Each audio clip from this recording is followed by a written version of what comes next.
We used to be a nation of farmers, but now it's less than 2% of the population in the United States. And so a lot of us don't know what it takes to grow food.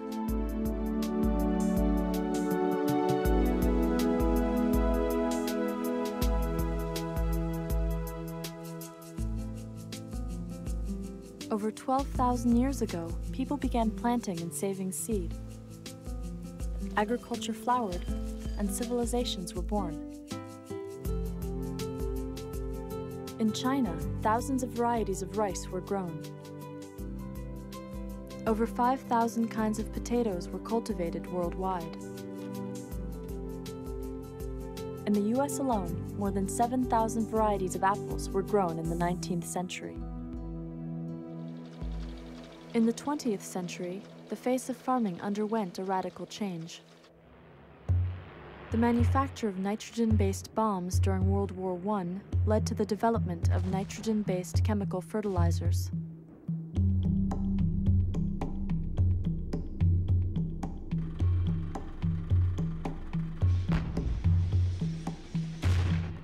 Nerve gas, developed during World War II, was slightly modified to make insecticides.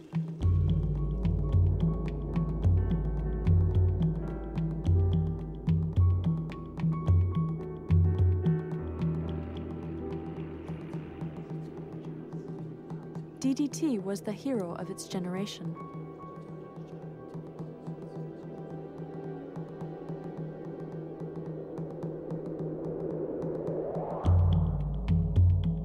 New technologies promised higher yields, increased food production, cheaper prices, and greater availability.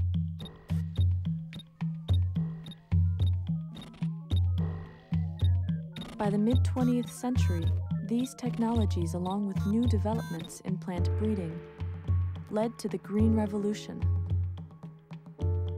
I think the people who first imagined the Green Revolution had good hearts. Lots of people are starving around the planet. That's long been the case in human civilization. Their thinking was if we could just systematize agriculture like we did industry in the 1800s and bring it worldwide, bring one system that works, we can solve the problems that people have long had with agriculture. The next several decades saw a remarkable increase in production. Year after year, huge fields were planted with only one variety of crop. These monocultures created an ecological vacuum that insects and disease could exploit. This uniformity has led to some of the greatest agricultural catastrophes of mankind. In the mid-1800s, very few varieties of potatoes were cultivated in Ireland. When they became diseased, 1 million people died.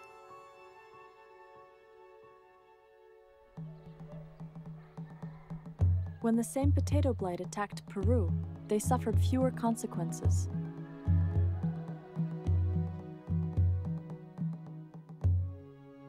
Today, only 4 varieties of potatoes are widely grown. 97% of the varieties of vegetables grown at the beginning of the 20th century are now extinct. Genetic uniformity leads to an increased vulnerability to insects and disease. Farmers found themselves trapped on a pesticide treadmill. The more they sprayed, the more they had to spray. The increased use of fertilizers, pesticides, and herbicides increased costs, polluted water, and created health risks. Then in the 1970s, Monsanto introduced Roundup. Because of its ability to kill most weeds, it became one of the most popular herbicides in history. In the mid-1990s, building on technologies that used gene splicing, the Green Revolution turned into the Gene Revolution.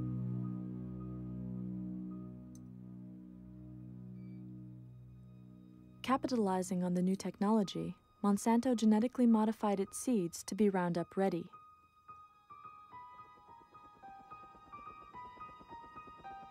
Normally, Roundup kills anything green, but if the plant is Roundup ready, when it is sprayed, it doesn't die.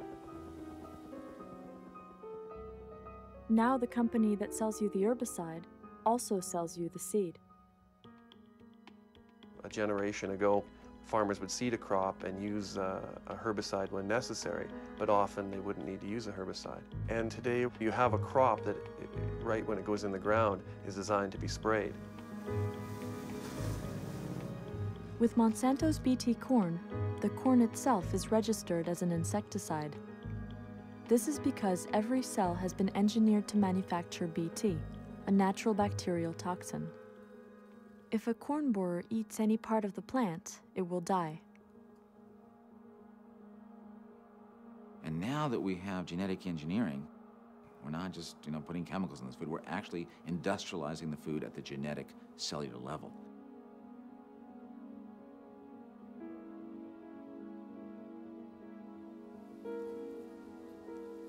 One of the most controversial aspects of the gene revolution is the patenting of seeds. There was a very good reason why for virtually 200 years the Patent Office and Congress did not allow for the patenting of life. The right to patent is guaranteed by Article 1 in the Constitution. Food crops were deliberately excluded from patenting on moral grounds. Starting in the 1930s, plant breeders were given the right to patent their work. But the patent protection did not extend to the subsequent generations of seeds. Clearly when you patent a tennis racket, let's say with a new sweet spot, you can describe that very accurately to the Patent Office. But how in the world can you describe a whole plant, much less generations down when that's changed and mutated? But in 1978, Dr. Ananda Chakrabarty took the first living organism to the Patent Office. Chakrabarty was an engineer for General Electric, and he created an oil-eating microbe and tried to get it patented. And the U.S. Patent Office said, no way, we do not allow you to patent parts of nature. If you have a tennis racket or a toaster, you can patent that, but you can't patent a part of nature. But General Electric and Chakrabarty were very insistent. They took it all the way to the Supreme Court. And at one vote majority decision, they said, you can patent this genetically engineered microbe. Interestingly enough, this oil-eating microbe was never used because even though it did eat oil and oil spills, it apparently ate a lot of other things for dessert. The floodgates were now open for genetic engineering. During the Reagan administration, they said, let's patent animals. And then human genes and human body parts. I think what the companies would like to say is, we are patenting the gene. And wherever that gene goes, we own anything that we put it in. If it goes into a plant, we own the plant. If it goes into an animal, we own the animal. They might even say around the world, if it goes into a human being, we own that human being. There would be some constitutional problems with that in the United States. But they clearly would want their patent to follow the gene. The issue of patenting life has never been voted on by the people or the Congress of the United States. It actually means giving corporations, incredibly, the power to own, control the species of the earth. While corporations were patenting everything under the sun, they were also busy in another area. Starting in about 1995, the stock market was running up, and Monsanto was buying up seed companies, and DuPont was buying Pioneer, and there was this, basically, the U.S. pesticide industry bought the seed industry for all intents and purposes. Monsanto spends $8 billion buying up seed companies. By the 1990s, corporations begin patenting not only GMO seeds, but seeds that haven't been genetically engineered. The only requirement is that they have not been patented before. It's one of the wonderful things about what our government has done for the years with seeds is trying to save seeds so that we can preserve biodiversity. What companies have done is gone into those seed banks, find the seeds that aren't patented, and patent them. And as long as they're the first person at the patent office, they get the patent. It is estimated that Monsanto owns 11,000 patents.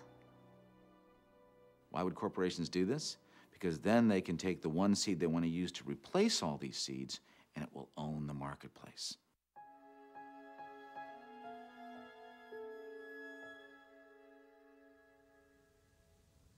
In Canada, the question of patenting landed directly in Percy Schmeizer's field.